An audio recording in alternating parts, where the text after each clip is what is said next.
চলো এই সাহেব এই পাঞ্জাবিটা নে, এই পাঞ্জাবিটা পইরা এবার ঈদের নামাজ পড়িস নে। বাহ, খুব খুশি হইলাম। হ্যাঁ খুশি তো হবি, কারণ গত বছর তোরে জাকাতের পাঞ্জাবিটা দিতারই নেই, তাই এই বছর মনে করে দিয়ে দিলাম। জাকাতের কাপড়? হ্যাঁ জাকাতের কাপড়, তাতে কি হয়েছে? পাঞ্জাবি ভালো পইরা নে। এই নে সাহেব, এখানে কিছু টাকা আছে, এই টাকাটা রাখ, কিছু কেনাকাটা করিস নে। আরে ভাই, আপনি তো আমার কোনো ঈদের টাকা পয়সা দেন না, তা এবার দিলেন কি মনে কইরা? আরে বেটা মনে করার কিছু নাই, ফিতরার টাকা দেওয়ার জন্য গরিব খুঁজতে আসি, তা গরিব খুঁজা পাই না, সামনে তোরে পাইলাম তাই তোরে দিয়ে দিলাম। আর তাছাড়া তোরে দেখে তো গরিবই মনে হয় বেটা।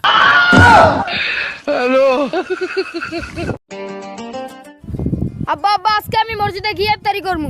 কি করছিস এই বেটা? মোর টাকা পয়সা জায়গা জমি সম্পত্তির নেই অভাব, মোর ইফতার গায়ে মানে, আর তুই মসজিদে গিয়ে ইফতার করবি বেটা? মোর মান সম্মান থাকবো না? না দরকার নেই যাও। কিন্তু আব্বা, শুনলাম আজকে নাকি মসজিদে বিরিয়ানি দিব। আরে বেটা কি কস, মসজিদে বিরিয়ানি দিবি তুই আগে কবি না? আমি রেডি হয়ে থাকতাম। তাড়াতাড়ি চল চল চল চল।